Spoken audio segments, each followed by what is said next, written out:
So, you want to know what my least favorite thing in the whole world is? What's that? So, I'm on Instagram right now, and I get targeted with like all this bullshit, like entrepreneur shit. Um, Yeah. and it's always like so self-serving, and you can tell like it's just some dude stroking his magical ego behind like a computer as he writes this content up, trying to get like ad revenue for his social media entrepreneur bullshit. This little post right here is highest paid careers, right? Mm-hmm.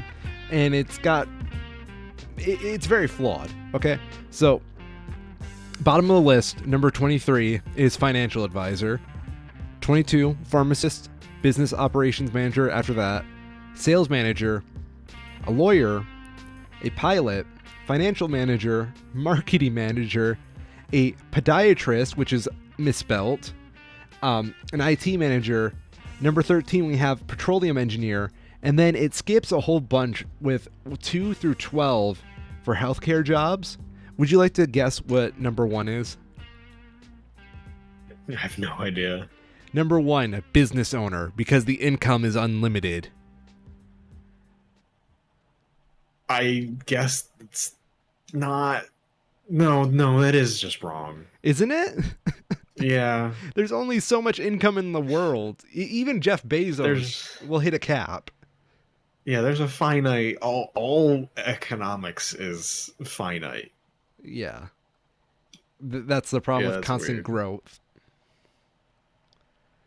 Ooh, here's one. Trading is 10% buying stock, 10% selling stock, and then 80% waiting. And then it just shows a happy little man on a graph. I mean, it's not wrong, but No, it's also not helpful. it's like eating is 10% eating, 10% shitting, 80% Mm. digestion. I'm the Miss Orion, and I'm a schmo. I'm Chiral and I'm confused. What the fuck? If you're shitting for 10% of your day, please contact your doctor. Don't bother. It's already too late. If you're shitting for 10% of your day, you don't have time for the doctor.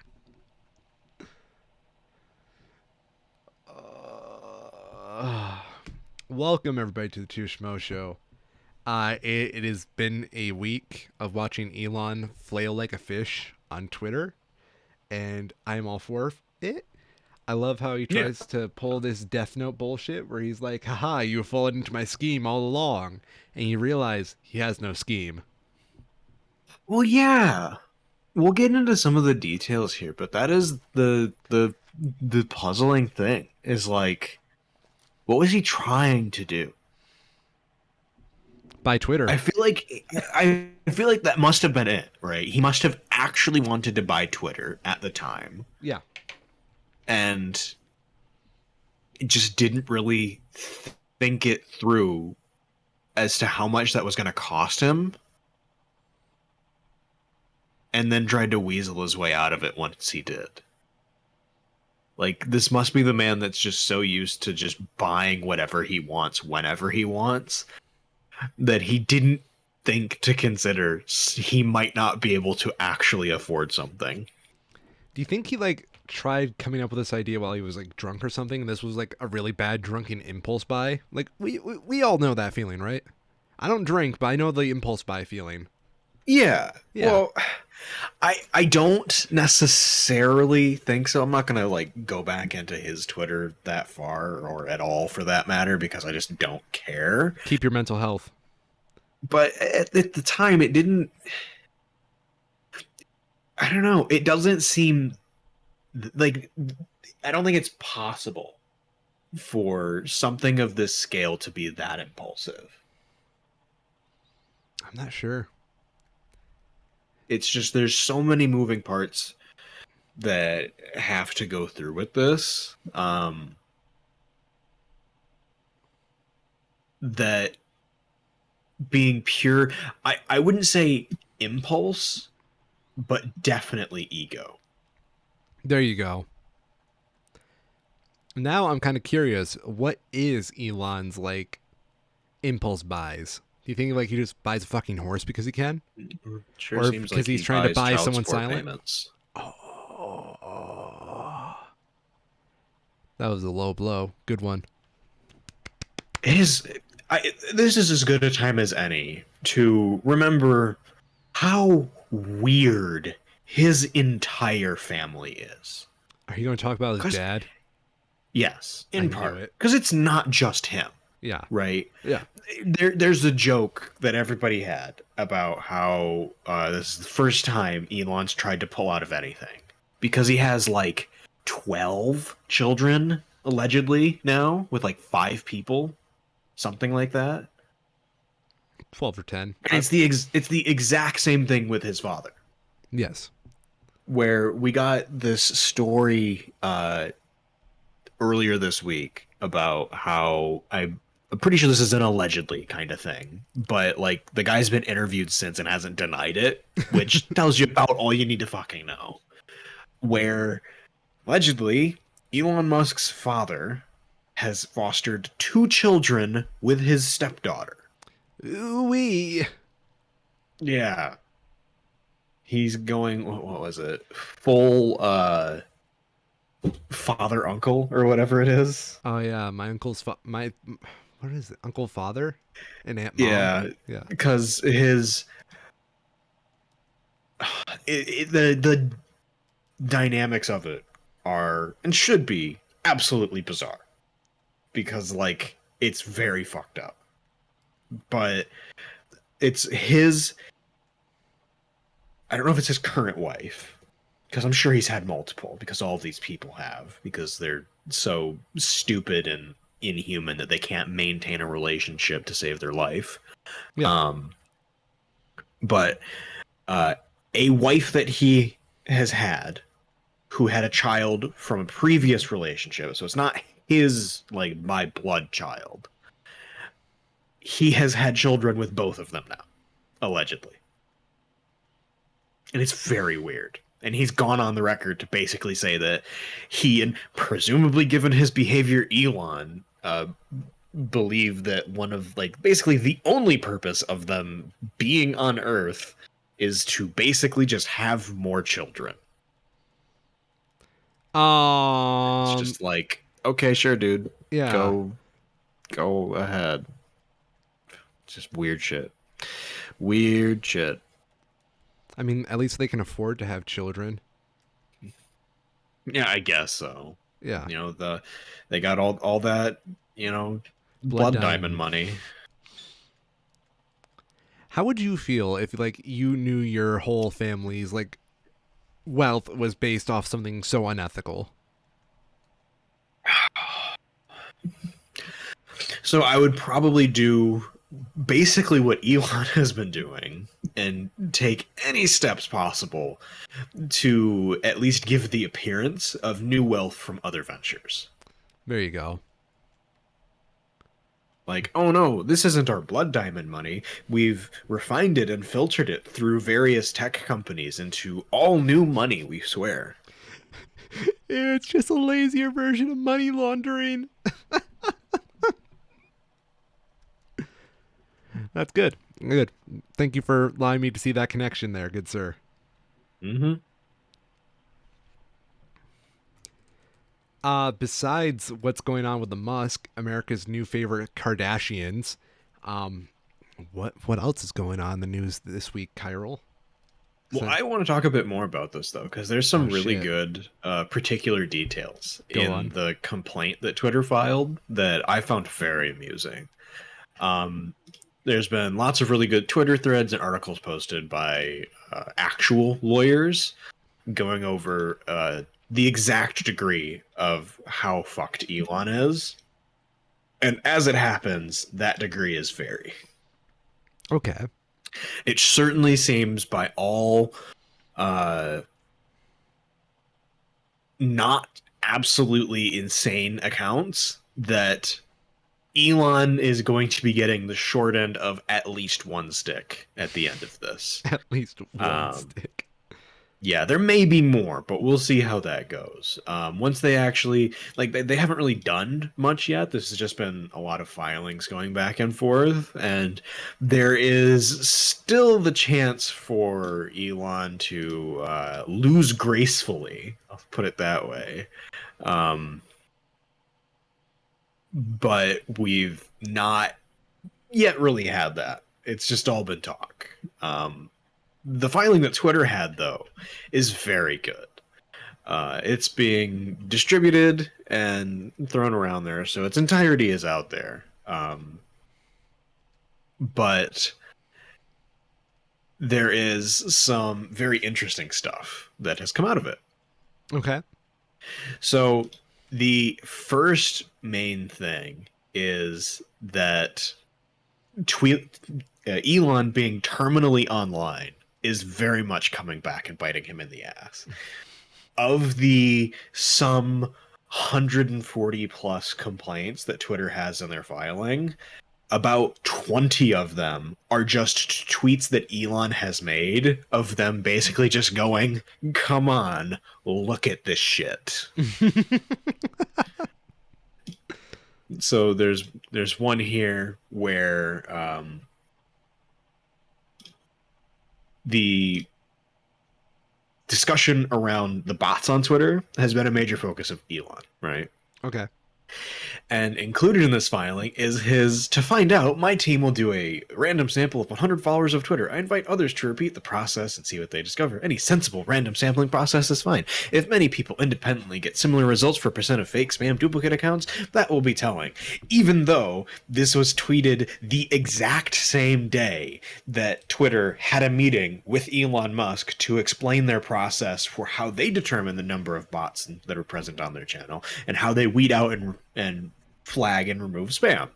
So they have a meeting with him on the day. They give him all of this information, and then he just immediately goes and tweets out the exact opposite on the same day. Well, yeah, he wants to win the court of public opinion, my dude. Mm-hmm. You know, the funny thing is, I've been ever since the bot nonsense has been going on. I kind of lurk on Elon's Twitter to like I play a game where I see how many times the same tweet is tweeted at him in his like comments, because obviously that's going to be a bot. And I'm almost certain that Elon said that purely to try and get his followers to see how many bots follow him. Mm-hmm. Yeah. Yep. I do find it really amusing because part of the reason, in his own words, that he started doing this Twitter acquisition thing is to remove the bots. That was the point of it, was that he's like, yeah, these bots are there. I know these bots are there, but I'm going to take over. We're going to change stuff and we're going to make it better. And now that he's trying to weasel his way out, it's like this revelation that it's all full of bots. Oh my gosh. Oops, all bots. And then, what was it? I don't remember what it was. He went on some podcast and he basically said, he compared Twitter and its bots to, this was in the Legal Eagle video as well. They played the clip of it where he compares Twitter and its bots to termites in a house. Oh yeah. And if you know how many termites are there, you can deal with it and you can fix it. But then he goes on to basically compare the idea to a house that's 50% termites, which, keep in mind, is him implying that Twitter is 50% bots, potentially. Well, are you a bot on Twitter? Let me go check. There's actually some software that people have been making that analyzes suspect accounts based on their activity to determine the likelihood of them being a bot. Okay. Let me see. No, I am not. Oh, because I'm not a bot on Twitter, so that should be 1 and 2. Yeah, yeah. Yeah, yep. Mm-hmm. One of the interesting things, though, that did come out of this was that part of Twitter's analysis process for determining the number of bots is actually done manually, which I thought was really interesting. That's got to be maddening for the poor team that has to figure that out. Yeah, they manually go through, they say, about 9,000 accounts and determine which, if any of them, are bots. And they use that for tracking their analytics, and they do that regularly. Those poor bastards. Yeah. So this is one of my favorite parts of this. Twitter gave Musk a detailed report on how it calculates bots on May 13th. The same day, Musk goes to Twitter and tweets that, and says that Twitter samples 100 accounts instead of the 9,000 that they just told him. Then tweets about Twitter complaining that they seemingly lied about the methodology. Then later on, June 30th, in a June 30th conversation with Twitter CFO Ned Siegel, Musk acknowledged he had not read the detailed summary of Twitter's sampling process provided in May. That's some Trump level bullshit. It's and this is the part where I start to like not understand what's going on, Yeah. because this is the difference between some sort of elaborate ruse and genuine incompetence, right? Yeah. If he's genuinely trying to, lie and steal his way to some sort of advantage through this, the bare minimum that you would expect to happen would be to have these official documents at the very least skimmed and not blatantly lied about. But Chiral, he's a master genius. Yeah. Yeah. Real genius about to lose at least $1 billion. How It'll be many good. electric cars have you made, Chiral? How many cars have I made? Electric I'll cars. have you know. Oh, electric cars. No, I was going to say Lego cars. Oh. See? I can guarantee you this. I have. Let me see if I can phrase this right.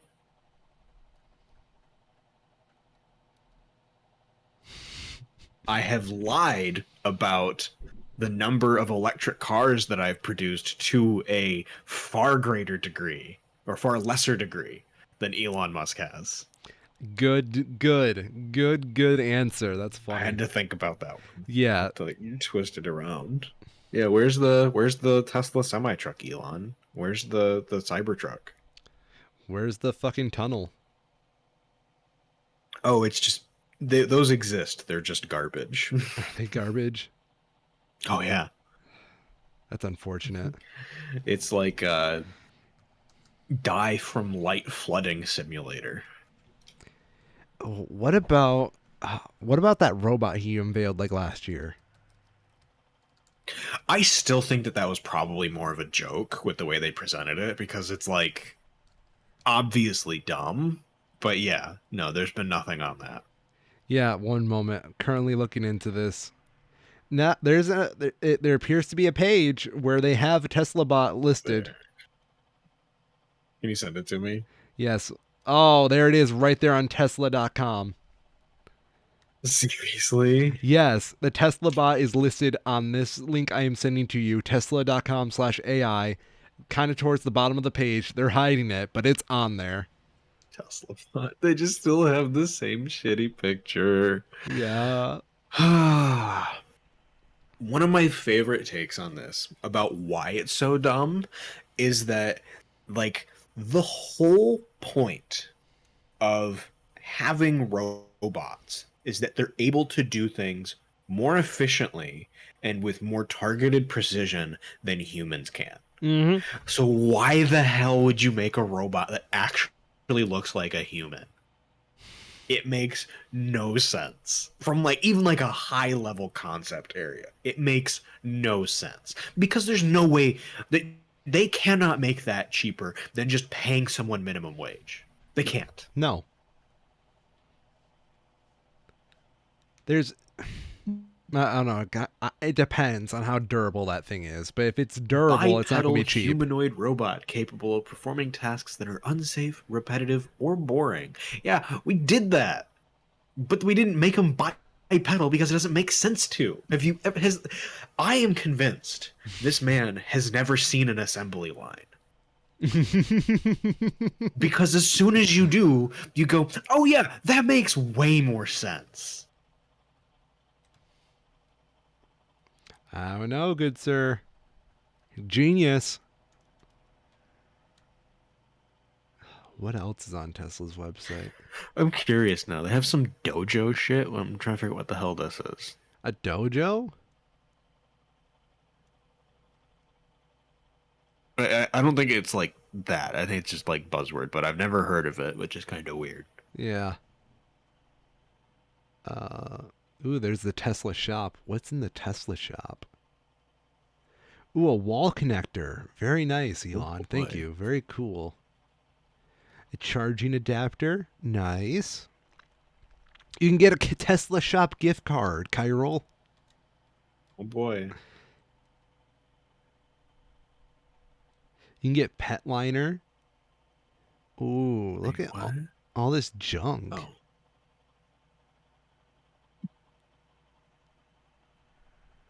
This really reads like something I would expect at like a high school science project. Oh no. Just with the way that it's phrased. It's phrased very intentionally, I think, in a dumbed down way. Well, who do you think their target audience is? Yeah. Go on. I'm curious now. Well, it's just like because this is AI stuff, right? Yeah. Like if you're someone using AI, you don't care how it works. You just care that it does. Mm-hmm.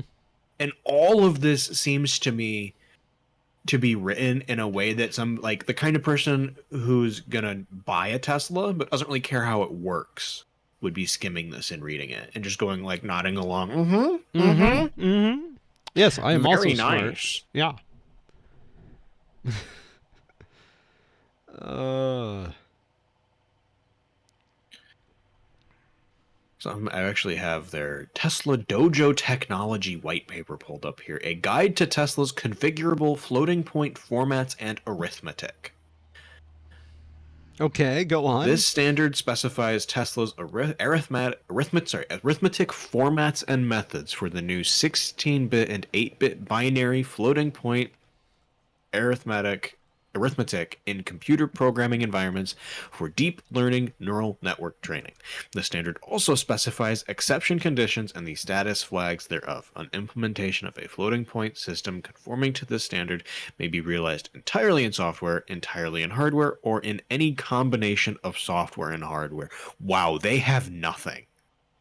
That said This nothing. is this is no. So this is like the kind of thing where it's just like, how far along in development are you? Well, it could be completely in software or it could be completely in hardware. We don't know yet. Oh. That hurt. That's what I'm reading there. It's just like they have made this to be so vague and all encompassing that whatever ends up on the other end of it technically meets what they said they'd start with. We plan on using something that requires technology to, fully inhabit the metaverse of this all. Fun fact, every time you say metaverse, your net worth goes up by 1 penny. Nice. Yeah, thank you. You okay there, friend? I'm just still skimming this. It seems pointless. Yeah. Well, you're This is a guide. you're talking about a car company that thinks it's a tech company. I think the current prevalence of white papers is one of the things that I enjoy the least about current technology trends. How so? It's like, well, because it doesn't mean anything. Download our white paper. Okay. It's just a PDF. But we've called it a white paper, which used to be something. Like, I'm pretty sure a white paper used to be something that was like published somewhere.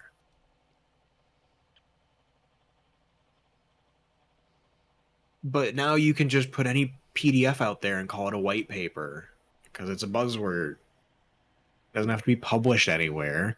Like this, their white paper's not published anywhere. They link to where it was published.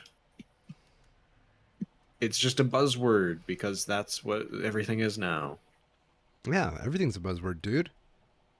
Metaverse. AI. I just made like $5 saying that, dude. I don't know. What is it? Can you even buy a Tesla right now? What do they have here? I think you can custom order one, but you can't buy them at the moment.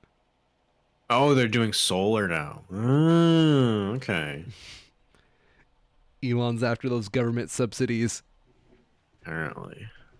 God, their website runs like shit. Oh shit! Can we talk about the Trump like diss track at Elon? I don't think I heard about this. What happened? Oh, Trump on his little safe space social media website um, Yeah. made a post that really ripped into Elon.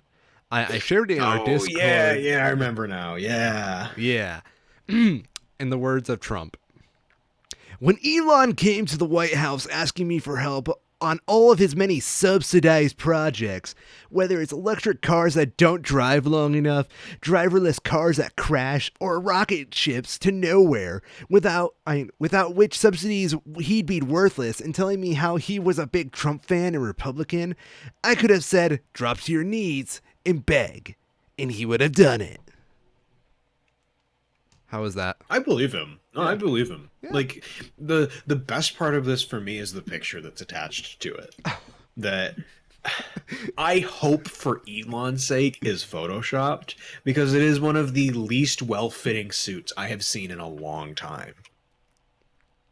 I, Let me I see. This must have been publicized at the time. There's got to be other pictures of it. like do a Google reverse image search. No, I want to find like other pictures, not that one. So I'm just googling Elon Musk White House visit and going to images, and we'll see what pops up. I'm 'Cause typing there's in got to be more. Elon and Trump. Um, Apparently, he's done it a couple of times. well, like Trump said, he does do a lot of subsidy shit. Yeah.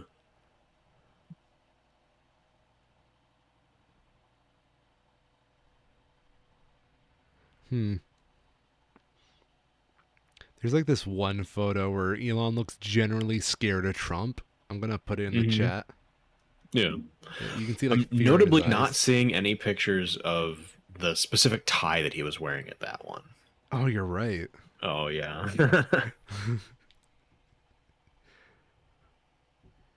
You're right. That is So a very maybe it just distinct. wasn't super publicized. Or the suit was just that ill-fitting that Elon's publicist would not let that photo go out. I wouldn't blame him. It looks like shit. It does.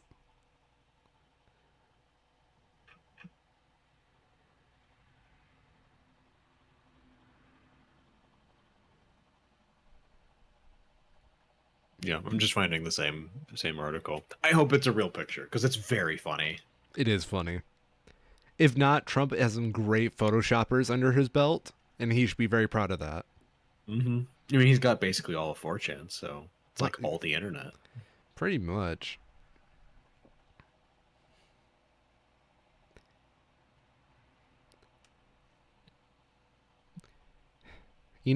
My biggest problem with Trump is that the fact that he has some great like shit posting capabilities, but he went into Oh yeah. politics.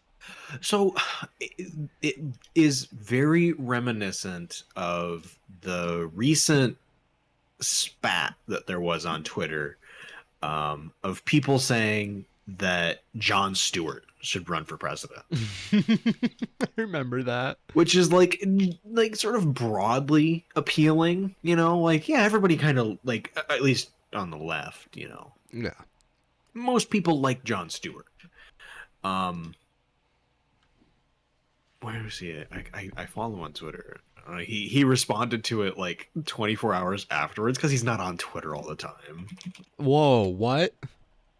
right? Um,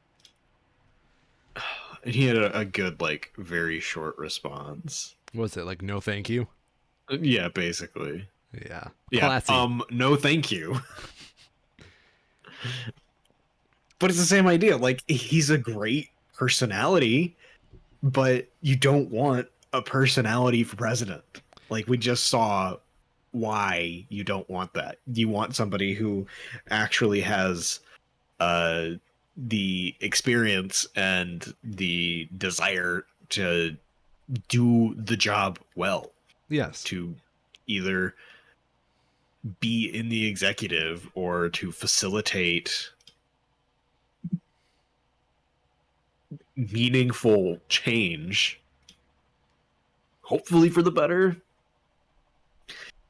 But like even in that regard, Trump kind of failed because like there wasn't that much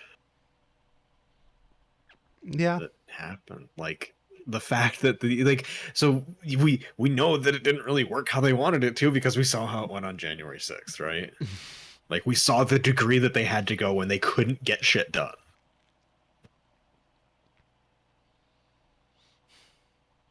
Can we like use this to segment into the January 6th, or do you want to rip into Elon a little bit more? No, we can go ahead and go over here. Okay, we'll leave the boy alone. Yeah, for now. We might come back. We'll see how the rest of the day goes. It's kind of slow. Watch your ask, Musk. So I haven't been particularly following like the televised broadcast of this stuff much No, because yeah, I just want to get this out there really quick here. I kind of find the idea of it being done as this like live documentary thing or whatever kind of fucked up. Like this is a serious event that needs to be prosecuted and investigated without any sort of bullshit going on to make sure it's done right, you know? I do. And the idea that it's being turned into an entertainment product is scary to me. This segment of the insurrection investigation brought to you by Applebee's. Yeah. Yeah, I agree with you entirely. This is like if they did like a live stream of when the first responders were trying to save people out of the rubble of the Twin Towers during 9/11. It kind of feels like that to me. Yeah, I agree. I agree with you entirely. That's why I've only been following like the highlights. I'm treating it like real news, even though they don't want to be treated like real news. Mm-hmm. Yeah. Where do we start? Because I don't think we've touched on this very much. So I wanted to just mention a large part of this has been centered around the Secret Service's role in just kind of in general on that day, right? Yeah. Because we know that Pence refused to get into the like Secret Service car, basically, Mm-hmm. with the allegation being that he refused to do that because he believed or knew that they basically wouldn't let him go to certify the election results. Yes. They're basically just going to keep him busy, is the allegation. Which is pretty fucked up. Yeah. And we have beyond that, you know, these Secret Service drivers that are kind of just always present and always there that are going to be hearing plenty of shit that we've heard some of already. Mm-hmm. And the big news this week was that, as pure coincidence, I'm sure, following the events on January 5th, January 6th, the Secret Service had apparently, as part of what is apparently part of some pre-planned process, just happened to delete all of their messages from that time period while they were doing like maintenance on the devices. Nice. So according to what's this person? Anthony Guglielmi, a spokesperson for the Secret Service, some of the department's phone data was lost due to a pre-planned 3-month system migration that required agents to reset their mobile phones at the beginning of 2021. He said that some messages were lost by the time of Congress's inquiry. The Secret Service was able to turn over phone data from 20 agents who had received messages from the chief of the U.S. Capitol Police on the 6th requesting emergency service. Guglielmi added that over the last 18 months, the Secret Service had provided dozens of hours of formal testimony from special agents, as well as 790,000 unredacted emails, radio transmissions, and operational and planning records. So who did it? What do you think they were hiding? So I don't know. I mean, I wouldn't go so far as to say that they're trying to hide anything. I think if that is true, it is certainly useful, but not in and of itself evidence of malice. Um, and it isn't really clear if these records are even necessary to go forward with the prosecution, because like that's kind of the whole point here, is that they don't know what's in those records. Yeah. I mean, personally, I'm of the opinion that the Secret Service, I mean, as much as their testimony is very important to this, investigation, Yep. I don't think those messages would have been a make or break situation. Because all it really would have done is just provide evidence for Mm-hmm. certain testimonies. Yeah. Yeah. Which we live in the time of social media, and I'm sure there's a lot of fucking videos that can be used on the internet if they Mm-hmm. were found ahead of time. Like, do you know about the whole strangle theory? No. So apparently there was a testimony given on January 6th about from a White House aide about Trump trying to strangle a Secret Service member. Oh, Yeah. yes, I do believe I heard about this. Yeah, Yeah. yeah. There's some videos that have surfaced online that look like it could have been like the strangling, like during the incident, Mm-hmm. but they're obviously not made into evidence yet, or if they will ever Right. be. Yeah, and deep fakes are very much a real threat. Yep. But I'm Absolutely are. of the opinion that with how well recorded history is right now, and literally anything can be posted online and archived immediately, that you don't need that much of a primary source in a case like this, like those text messages or messages in general. Yeah. Yeah.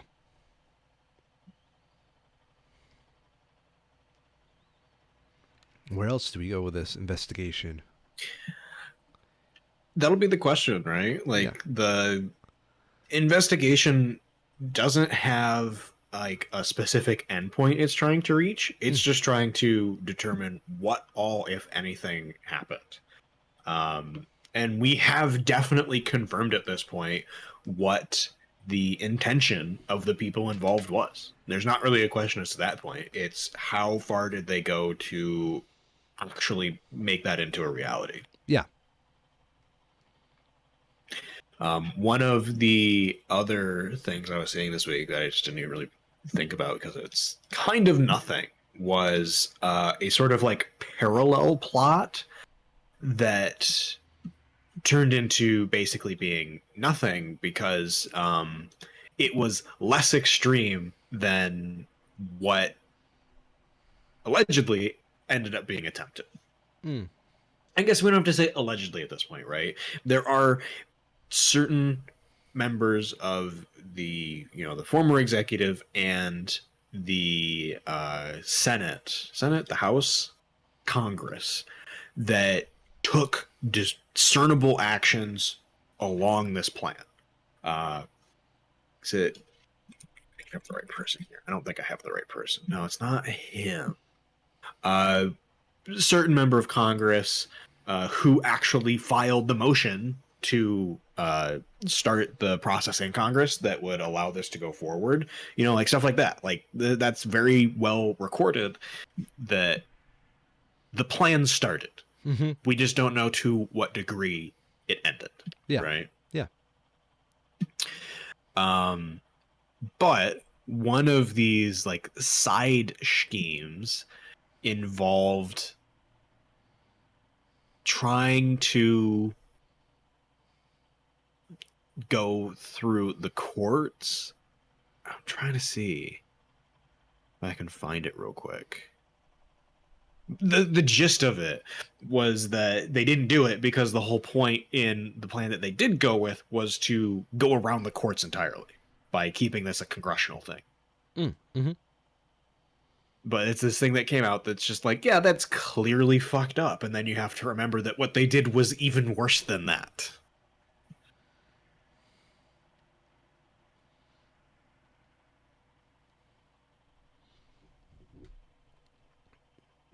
So what you're saying is everybody's a suspect. Yeah, sure, why not? Even Biden, Joe Brandon Biden is a suspect in January 6th.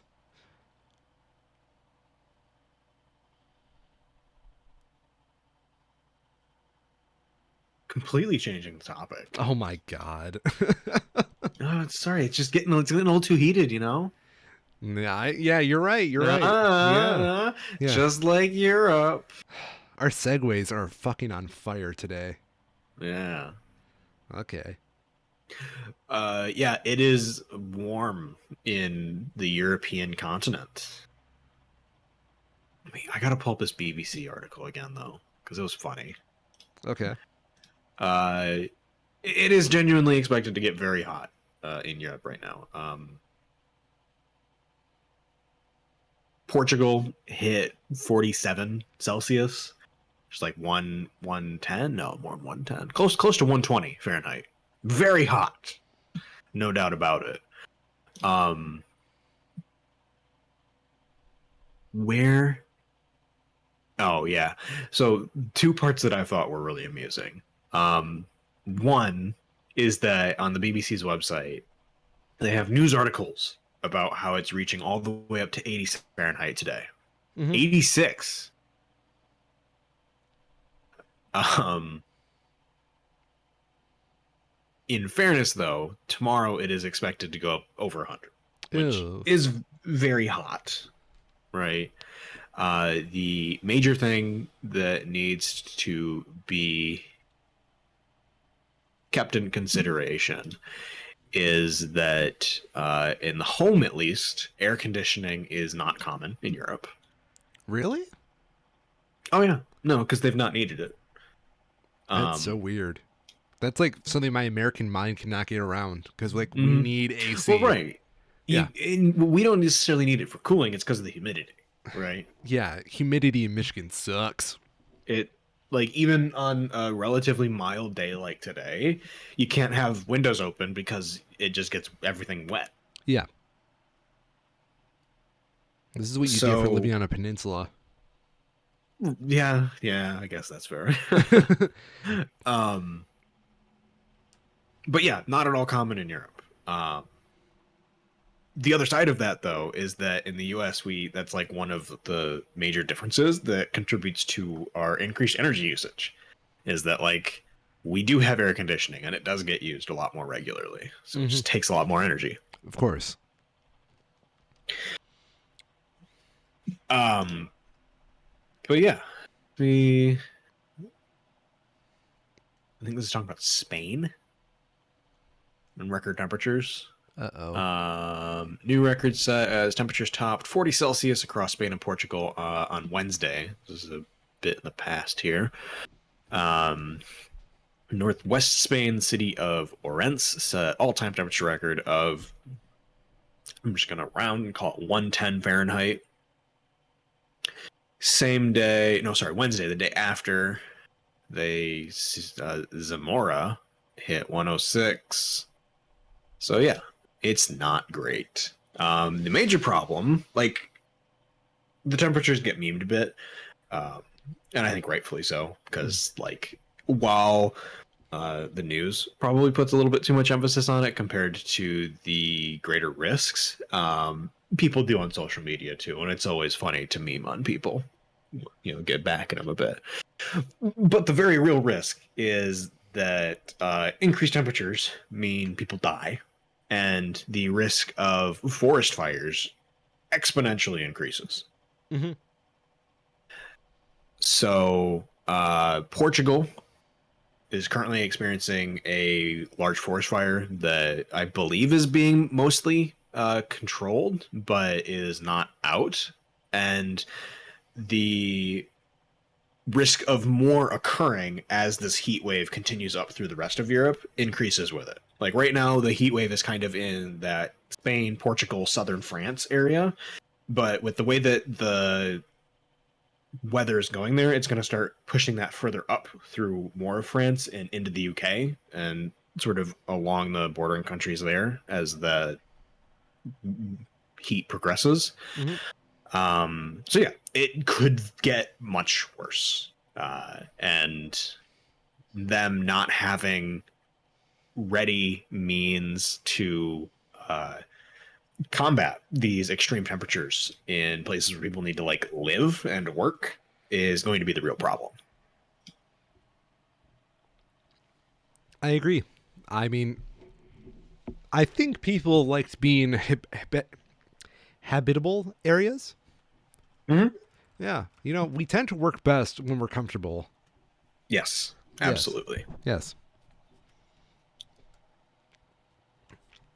And you know where I find myself being the most comfortable, Chiral?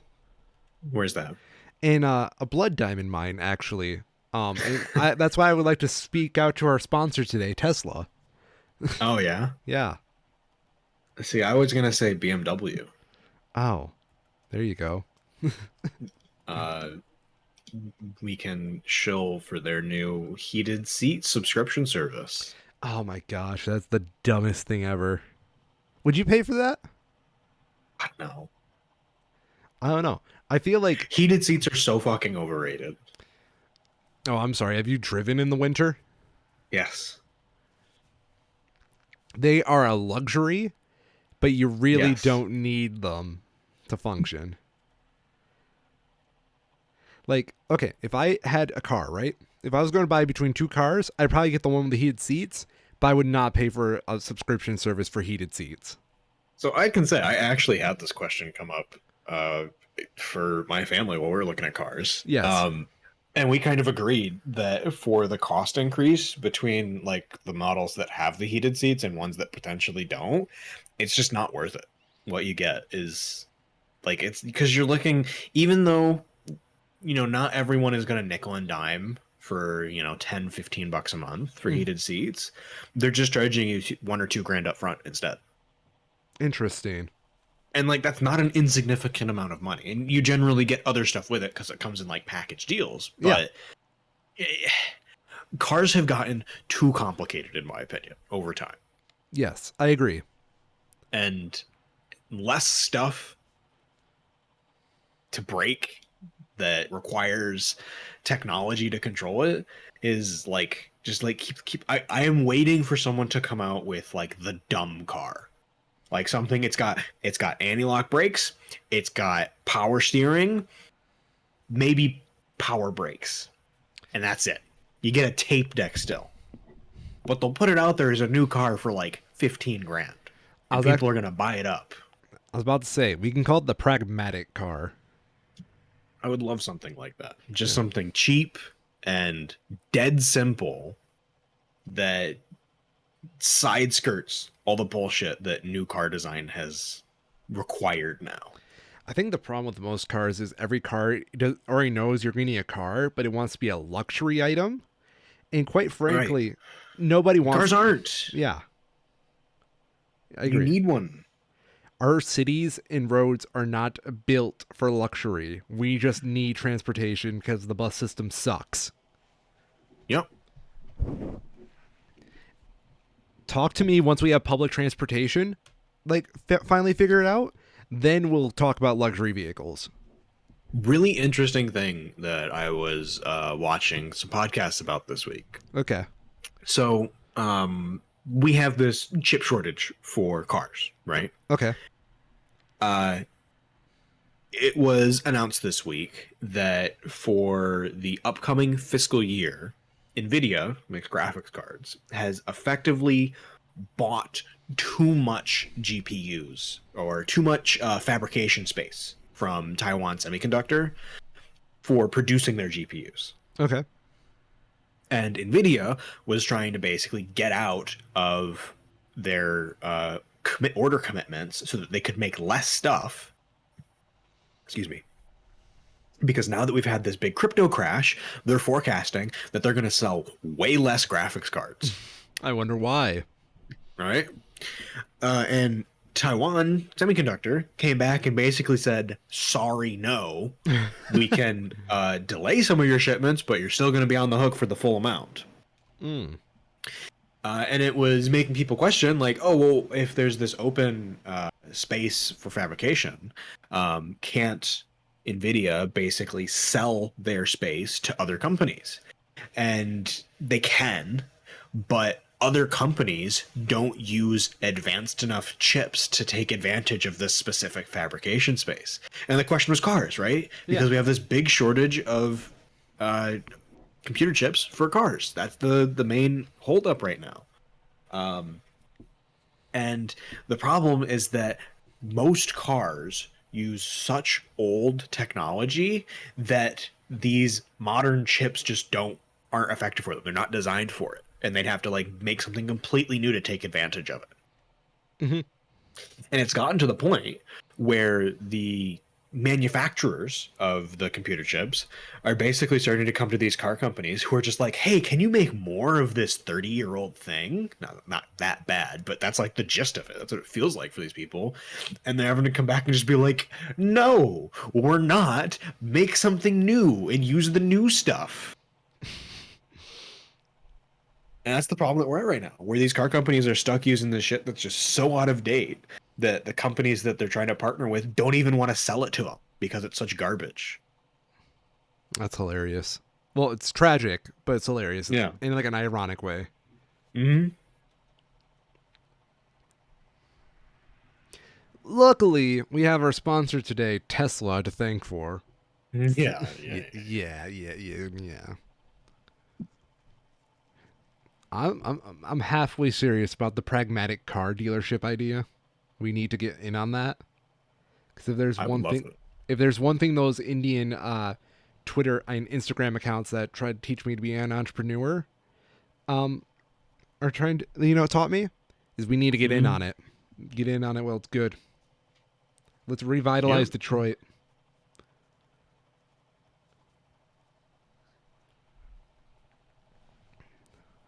So, while we're on the subject of cars, and we're still making fun of Elon, there is this one guy on my road who owns a Tesla, and he wants you to know it's a Tesla, because every time, like on my road, so I live on a very dangerous road. It is a road that basically leaves out of Grand Rapids onto the highway like relatively soon.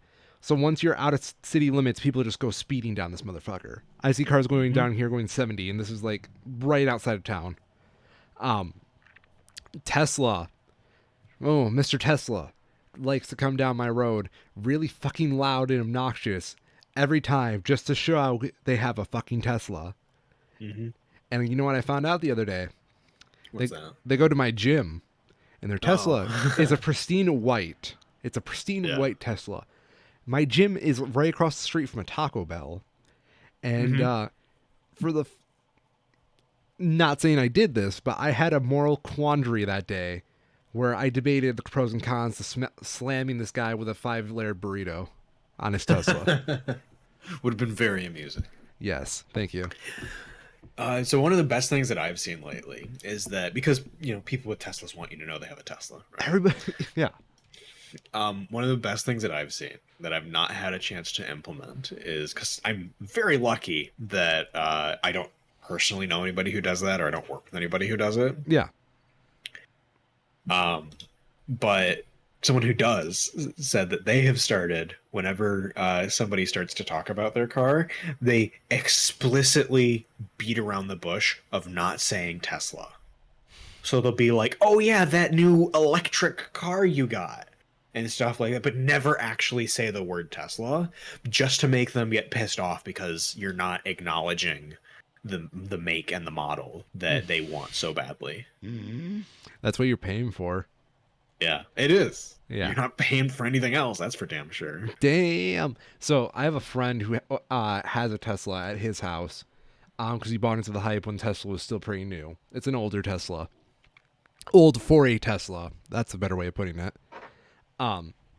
They call it the money pit because they need to figure out, like, if this Tesla goes down, they're not going to get their investment back on it. And they need to make sure that the Tesla gets driven to the best full potential it has before they start dipping money into it. And I thought that was a very horrific reality to live in.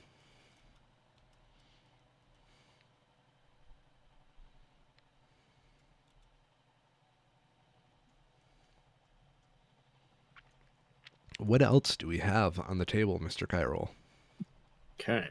Last big story I have is the James Webb Telescope. And it functioning now. Hooray. I'll say for me personally, I really feel like the hype around it has been kind of blown out of proportion. Like, it's neat, right? Yeah. It's cool that we're getting these images, but they're not. What we're seeing right now is cool, but not like the groundbreaking stuff that I'm interested in seeing. I want to see what comes next once people get time to like actually analyze these and write papers about them and learn new stuff. Well, yeah. I think right now we're just kind of showboating it to everybody in the world. Maybe. Yeah. I personally agree with you. I think it's absolutely beautiful what we're seeing, but Mhm. it It's don't mean very cool. much. Where's the fucking black hole? Where's the black Yeah. hole? Yeah. You can't see it. That's the point. You can totally see a black hole. It just looks very blurry, good sir. Could you imagine how much light they had to shoot into that motherfucker to get like the actual image? Um, I don't know enough about it to say. It's on like the engineering side, it is cool. From what I understand, it's like infrared or near infrared to a point, Yeah. which is why it's able to capture some of these in the way that it does, and why they look so otherworldly because they kind of literally are. Like it's stuff that we can't actually see. Mm-hmm. Um, yeah, just long exposure times, right? Oh yeah. Long exposure times. You gotta make sure that lens is Mm-hmm. on there for hours. Mm-hmm. Mm-hmm. Yeah. Fuck. Turn the action on your camera slow.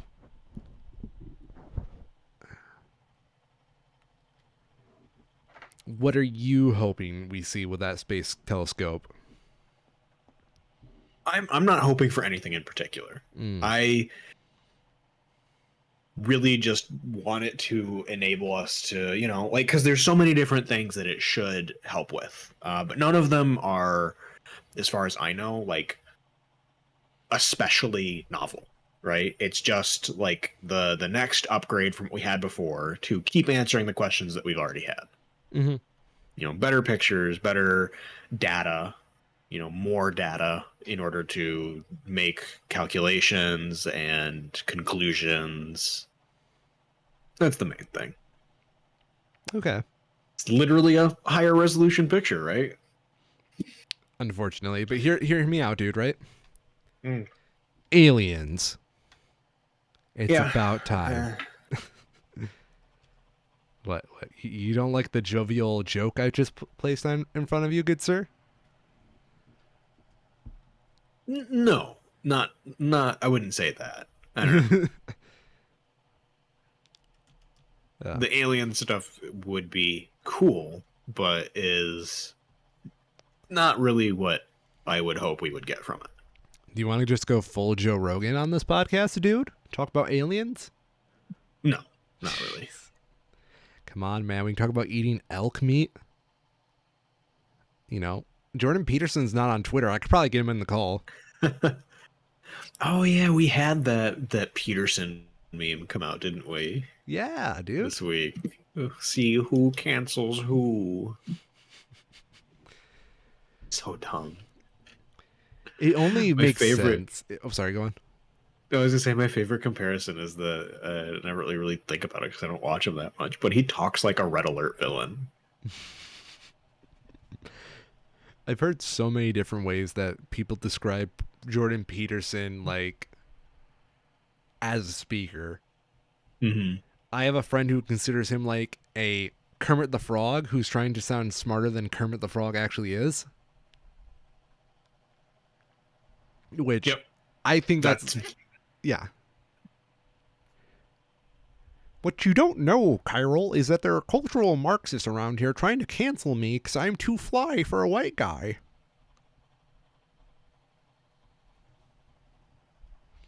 we'll see who cancels who. Yay! Who is it? It's like it. I can't think of it. Who? What? No, I was just gonna make another comparison there, but I can't. I don't know. Hmm. Doesn't really work. Okay. I do find it very funny. There's been some really good memes and some edits that have come out of it It's that I have very much been enjoying. it's like watching a breakup video.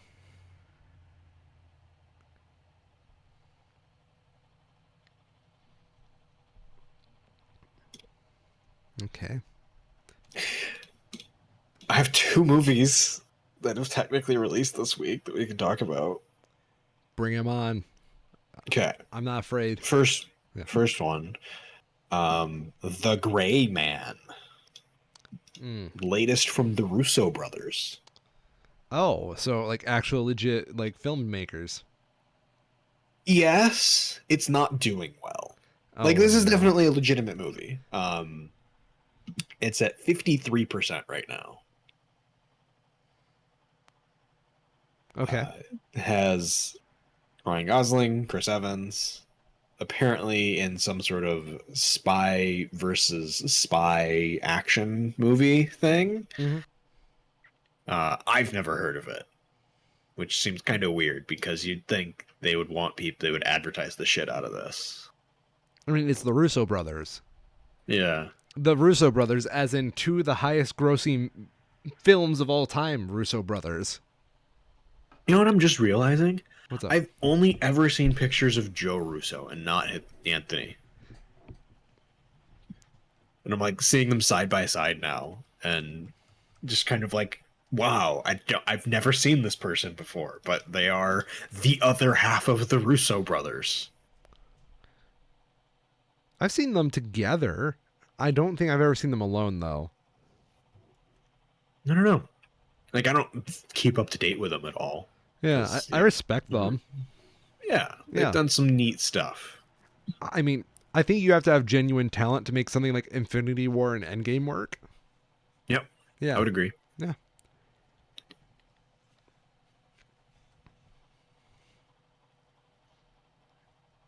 Yeah, the Gray Man is when the CIA's top asset, his identity, known to no one, uncovers agency secrets. He triggers a global hunt by assassins set loose by his ex-colleague. Interesting. Yeah. So when does Thanos show up? Uh, in the sequel, you got to build up to it. Oh, you're right. You gotta build them up for like what, 20 movies? At least. Yeah, you're right. The other one that I have here is Paws of Fury, The Legend of Hank. So my girlfriend was just talking to me about this one, and this is Blazing Saddles, dude. Is it? It's, No way. It's Blazing Saddles. They even credit it, like in the credits, they credit the Blazing Saddles team. Do they still say the N-word? No, I would hope not. Would be hilarious if they just put in. I would love a shot-for-shot remake of Blazing Saddles, animated like this, but with like dog versus cat levels, like equal levels of racism, but just related to dogs and cats rather than people. Paws of Fury, The Legend of Hank is a 2022 computer animated martial arts comedy film directed by Rob Minkoff and Mark Coetzee, with additional direction by Chris Bailey. The film is a loose adaptation of the 1974 Mel Brooks film Blazing Saddles. Which, why? I don't. That is a good question that I don't have an answer to. How do you get Blazing Saddles out of this? I kind of want to see it now because that just sounds like bullshit to me. That sounds like bait to make someone like me go and see this crappy animated movie, The Legend of Hank. I'll tell you what. Like, the whole point of what makes Blazing Saddle work is the kind of shit you can't put in a PG animated for kids movie. So to be honest, I've never seen Blazing Saddles, but I'm looking through like the plot summary right now. I'm kind of comparing and contrasting, and Oh well, my god, they actually have Mel Brooks in it.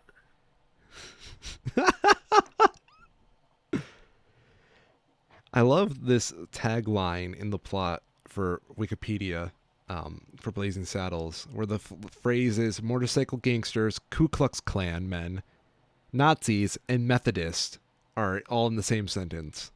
Yeah, it's great. I So, highly recommend. So it is a product of its not really trying to call it a product of its time. It's very intentional in the way it presents itself. okay. There is overt racism in it, Hmm. but it is done in a very effective way for conveying the story and the comedy that it does. Okay. It's very good. I highly recommend Blazing Saddles. It's like kind of thing you got to see at least once. Hmm. Very possibly Mel Brooks' best film. The ending sucks.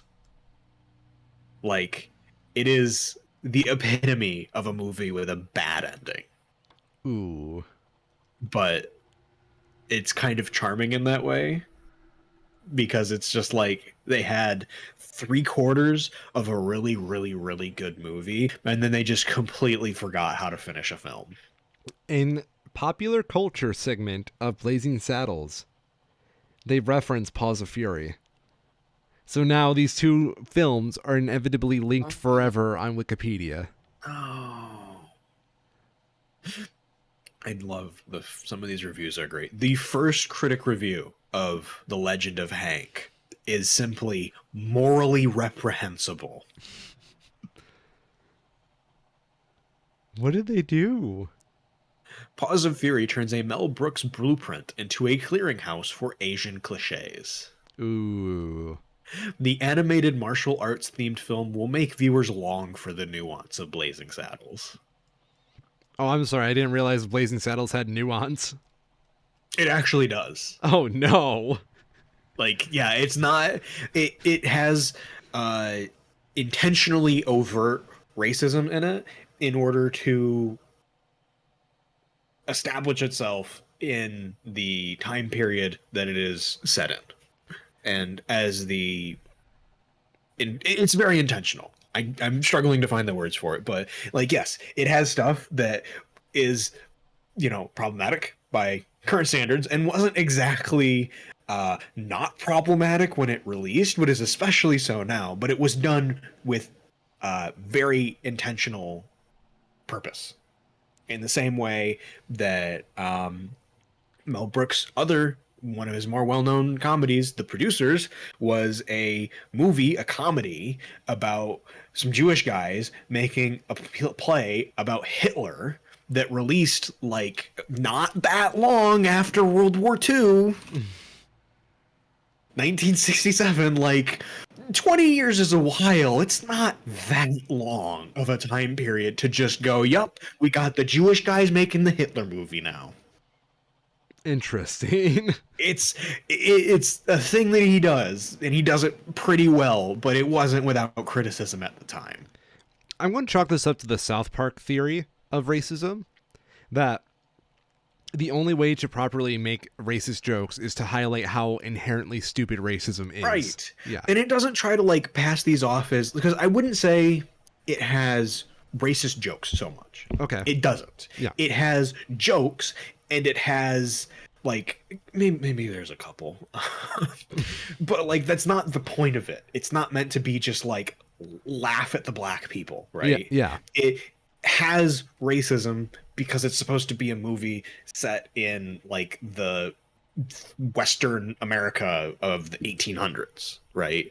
And it uses that to tell the story of this actual, not actual, but to tell the story in a way that is very believable. Mm-hmm. And to, show character development. It's a very good movie. I'm sure I'm doing a bad job of selling it. I'm trying to justify watching this, but I don't want to be a racist, Kyril. I think I know this person's name. Uh-oh. Maybe I'm mistaken. No, I must be mistaken. Because they are not listed. Or at least the work that I am thinking of is not listed under their name. Interesting. One of the directors of The Legend of Hank. I'm never calling this Paws of Fury. It's always going to be The Legend of Hank because that's such a dumb subtitle.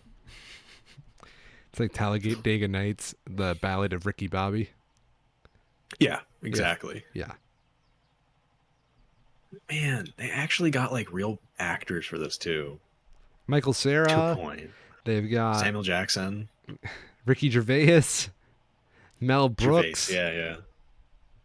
George Takei, Oh, not George Takei. Gabriel Iglesias, Oh, where has he Iglesias, been? Michelle Yao. No way. Yeah. Ah,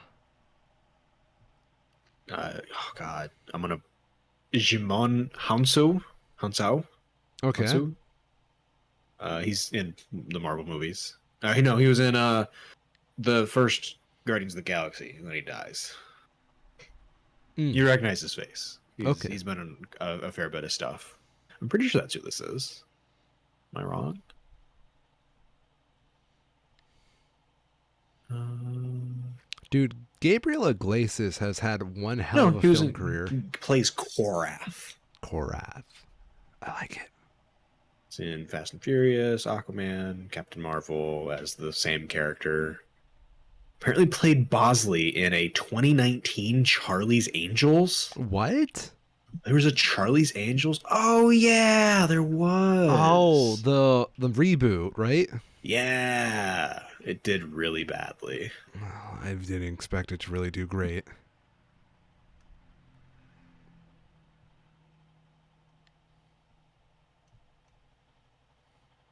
Yep, that is all the movies that I was able to find that were of any remark this week. I'm not gonna lie. Legend of Hank has really put a bad taste in my mouth. Has it? Yeah.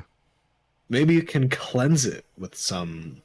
No, I can't make a segue there. What was the segue? You mentioned that you had some new thoughts about Thor.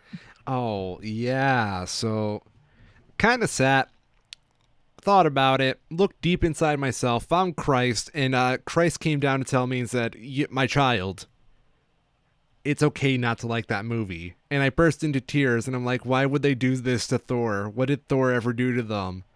It's just, it's not a good movie. I've kind of come to accept that. I cannot wholeheartedly say this is a good movie when I can only look back on it and say there's one scene in this film that felt like a film and not just like an SNL skit. It's a I good way of putting it. thank you because like I the reason I kind of realized I didn't like this movie, I had a dream about it, right? And this is kind of what I was alluding to with my vision from Christ. In my dream, I thought of like way better scenes for that movie that made more sense than what we actually got. Mm-hmm. And I'm a little sad that we got the movie that we got. And I'm sure COVID probably played a big part in it. I'm sure this whole Disney Plus needing content played a big part in it. But I've accepted that we are in the streaming wars. I've accepted all content. I mean, all forms of media is now advertisements for streaming services in 24-hour like content cycle we're in. Mm. But that does not mean I need to make excuses for it. And if it's bad, it's just fucking bad. Go only watch this for Christian Bale, and then go watch American Psycho if you want more Christian Bale, because I also watched that, and that was a good palate cleanser. I watched American Psycho. That's a really good movie. Well, okay, it's a great performance by Christian Bale, a subpar movie everywhere else. But hey, watch it just for the Christian Bale performance, and he's like in 99.9% of that movie, so it works. So one thing I was wondering, Yo, what is the odds, just in general, of Christian Bale's character returning? I assume very low. 0. Okay, that's kind of what I figured, Yeah. but I hadn't actually heard it said. Like, I wouldn't be surprised they tried getting him back, but it wouldn't make any sense. Yeah. Yeah. It definitely felt like the kind of like a sort of a one-off sort of role. Yeah. It was good. My biggest gripe with this film is there's not enough Christian Bale. This movie has so many problems now that I think about it. It is perfectly fine to watch on a Saturday afternoon on a streaming service. Just don't expect to laugh, which is sad considering it's Taika Waititi. Yep. But I did not laugh at all during this movie. And That's pretty much my expectation. yeah, Is that I'm gonna watch it at some point just so that I plot wise know what's happening. But past that, not at all. the ending is fine. The ending is cute. I wish the whole movie was more like the ending, in the sense that I could leave my seat and not feel bad. Um, because I was pretty mixed on it beforehand, but now I'm just decided I'm fully against it. It is not the Dark World level of bad. I still think it's probably the second best Thor movie. But even then, there's only like one scene I would call a movie, and the rest is just like it feels just weird, right? Um, there's something very disingenuous about this movie, and I want to know the production history of it because even Taika said he wasn't going to show like any deleted scenes for the movie, which upsets me because I'm know there's probably more gore stuff in there, and I want more gore stuff. Plot twist. It turns out there are no deleted scenes and they just did one take for everything. Oh no, I don't know. This movie doesn't feel like a movie as much as it just feels like an autopilot, and in a world full of Doctor Strange and the Multiverse of Madness, don't be a Thor Ragnarok. Thank you for coming to my TED Talk.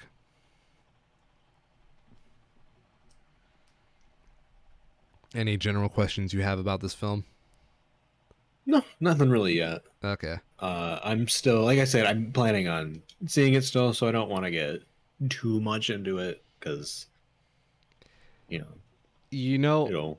I mean, I know it's not going to be great, but I think it'll still be better, uh, unspoiled, right? maybe. I think someone could probably go into this movie and have a good time. And you know what?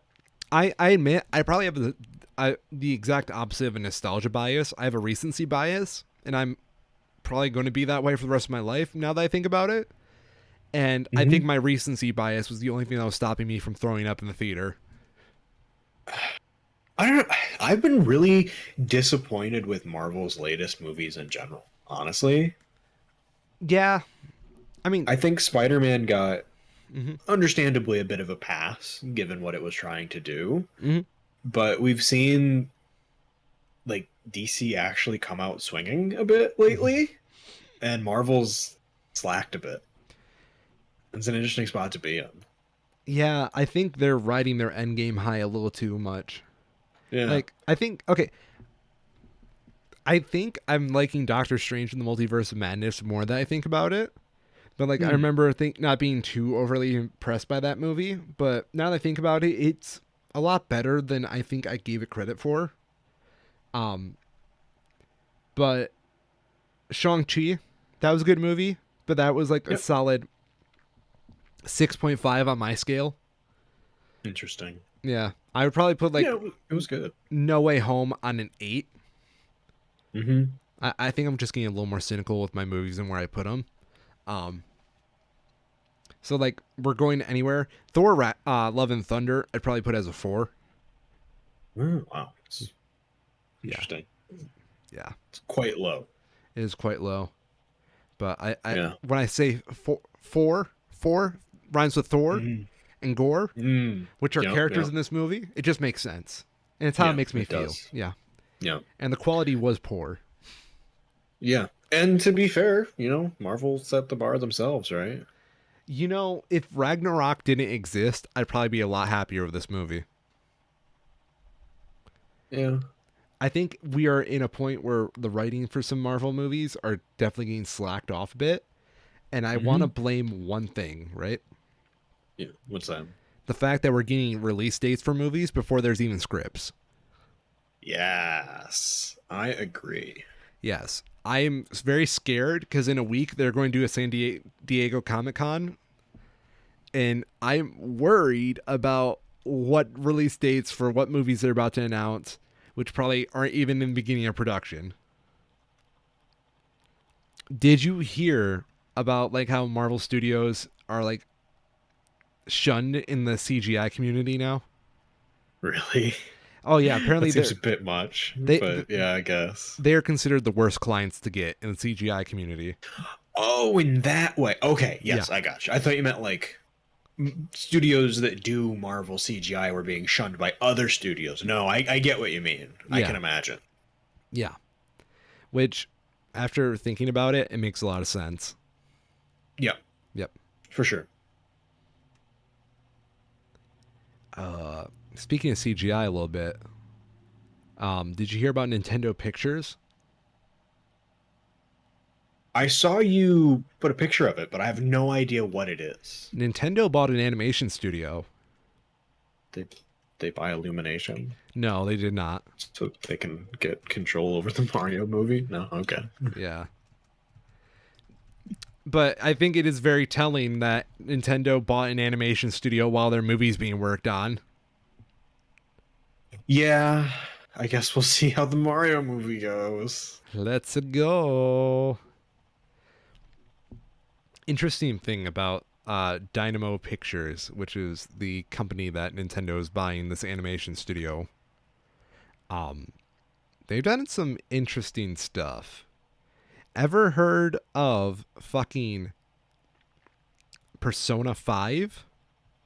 I have. They did the mocap for that. Really? Yeah. From what I read, they did the mocap for that. They have also done some of the Nier Automata stuff. Oh yeah. Death Stranding, they also did. Uh, Nier is great. Yeah. It's just very interesting to me that they picked that animation studio to buy out.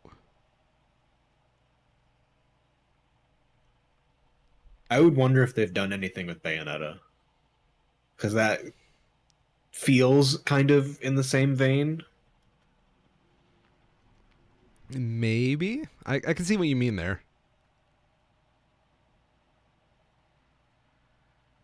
We will have to wait and see.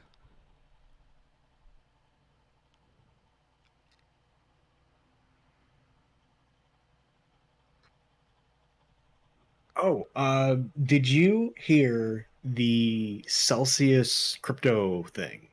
That Celsius went bankrupt. Yeah. Did you hear any of catch the details behind it? Hit me with those deep cuts. So the big thing that I was struck by is that oh, I watched a really it was a fine video.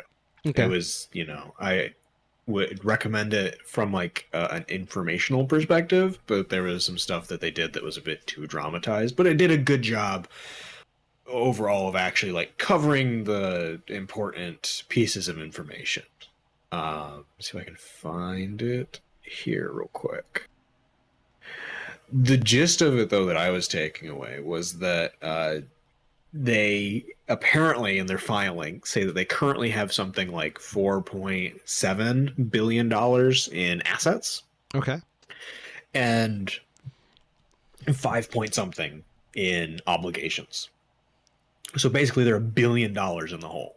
Mm. And at their peak, they only had something like 20 billion total in assets, which seems really like kind of to the wire, with Yeah. these kinds of monies and as volatile as the industry is. Mm-hmm. Um, yeah, don't trust not banks. It doesn't go well.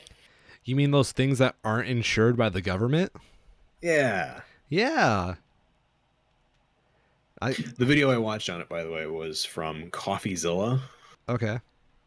who's apparently pretty large, but I had not heard of them before. Interesting. Information wise, video is fine. It's just like 10 minutes longer than I would have hoped it would have been.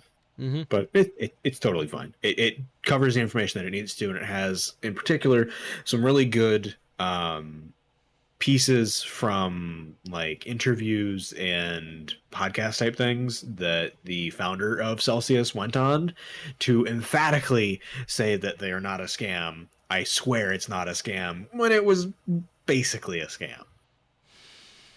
the big thing that they were doing was that it was a really good one where this interviewer was just basically like, okay, how do you guys make money, right? Yeah. You know, the gist with banks is that they're insured and they take your money and they reinvest it to other stuff.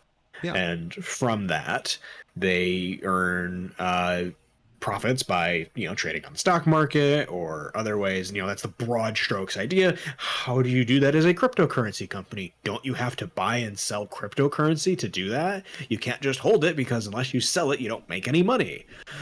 And the answer is yes, that's exactly what they were doing. But he was like emphatically being just like, no, we're just holding the cryptocurrency and gaining the money from that. How And do you gain it's money from like, holding the you cryptocurrency? you don't. You don't at What? all. What? And that's what this guy was like. It's just like, yes, we I understand that you're saying that, but you don't make any money if that happens. How are you getting people this 6% interest? And it's really entertaining, but pretty depressing for the people who get swept up in it, who are now, you know, they've lost all their money. This is one of those things that I am rapidly approaching the point of just kind of like throwing my hands up whenever another one of these cryptocurrency things comes out. Like at this point, it's just like, yeah, what do you fucking expect? We've been talking about this like since day one of crypto entering the mainstream. Right. I don't know. That's part of the problem with social media bubbles Yeah. that have been built up now, is that there is genuinely a lot of people who, you know, maybe the only celebrity they follow is like Ozzy Osbourne, right? Yeah. Say the only celebrity you follow is like Ozzy Osbourne and a couple other musicians of that style and time period, and the rest is just like friends and family. You know, you don't really go out past that, because on your weekends you're not on YouTube or watching a Twitch streamers or doing stuff like that. You're out golfing or you're on your yacht or whatever.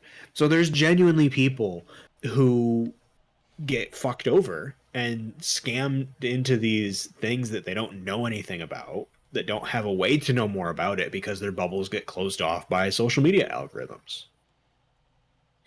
And I want to not forget that that can happen, right? Because, yeah, people have absolutely been saying since day one, it's a scam, you're going to lose your money, or you are going to perpetuate someone else losing their money. You're just passing the buck down the line before someone gets fucked over and loses their money. Mm-hmm. But there's absolutely also legitimate ways that people get excluded from being a part of that discourse.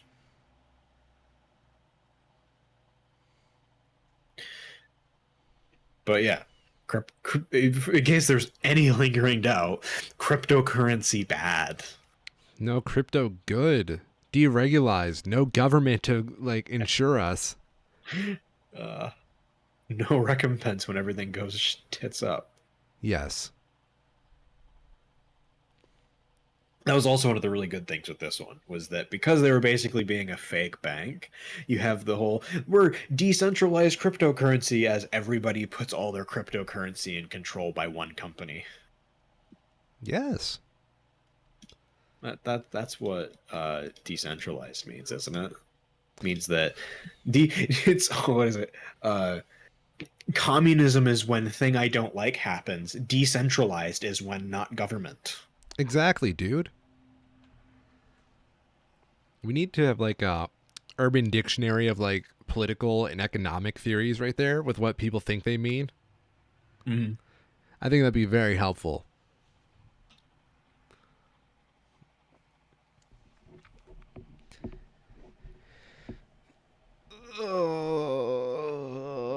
Why do we live in this existence?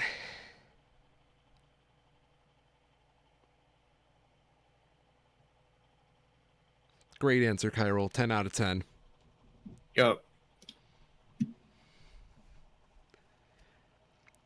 Where do you think all the money in crypto went, other than like, from scammers who are busy buying stupid luxury items because they, just hit the lottery? I mean, so much of it was artificially inflated in the first place that it wasn't actually there, I think. Okay. I see where you're going. Yeah. So like you can say like that was the big thing, is somebody's like, oh, I've got X dollars in cryptocurrency or in NFTs, but like we know with NFTs that money was not there. It was regularly being pumped up in ways that would be illegal if you're doing it with actual money, to values that didn't ever exist, by trading it amongst themselves for hundreds of times what it would have actually sold for on the open market, and then turning around and selling it at a cheap price to some person getting scammed out of their own currencies. Yeah. So it just wasn't there. There you go. That makes a lot of sense.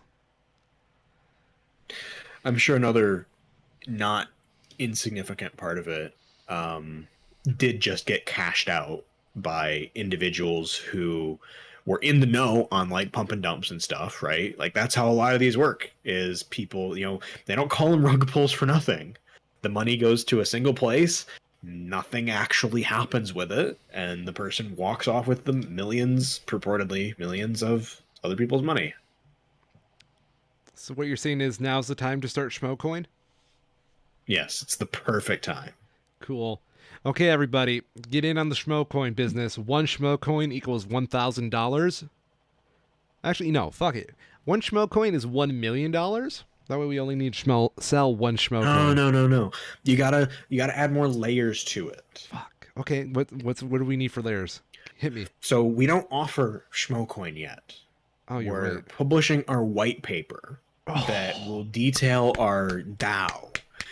And if you get in now, you can reserve your spot in the DAO. And then at a certain time, once the market and conditions are ready, the DAO will kick off, and anybody who has their Schmo token by then will be able to exchange it for a Schmo coin. There we go. And what does the Schmocoin do? Absolutely nothing. Of course. That's what you want, though. You want like the as pinnacle. Is tradition. Yeah, it's a pyramid, dude. Like all royalty, we live in a pyramid. All luxury comes out of our pyramid, where you have to start with the white paper. And the only way you can get this white paper, by the way, is that it's going to be issued page by page, and that is going to be through our new streaming service, Schmo Streaming. So you got to sign up for that to get the individual papers, which will tell you how to get involved with our DAO. And then on that level where the DAO is, there you can sign up for our exclusive Schmoes like newsletter, which will give you many deals and reward programs where we can mine your demographics and data.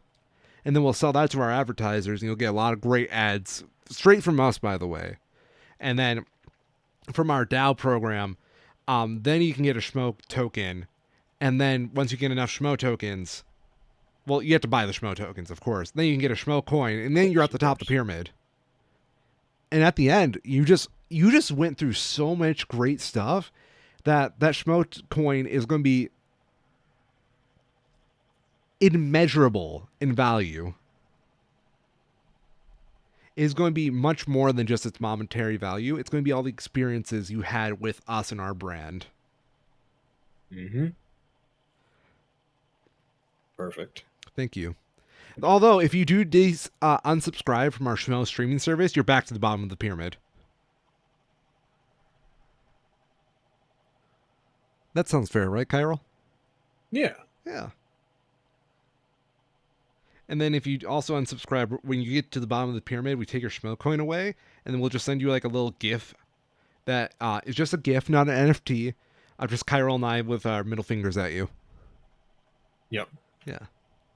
Nothing more, nothing less. Yeah. And you got to go through our Swiss bank account just to avoid some taxi nonsense, because we're decentralized. We don't need to worry about taxes.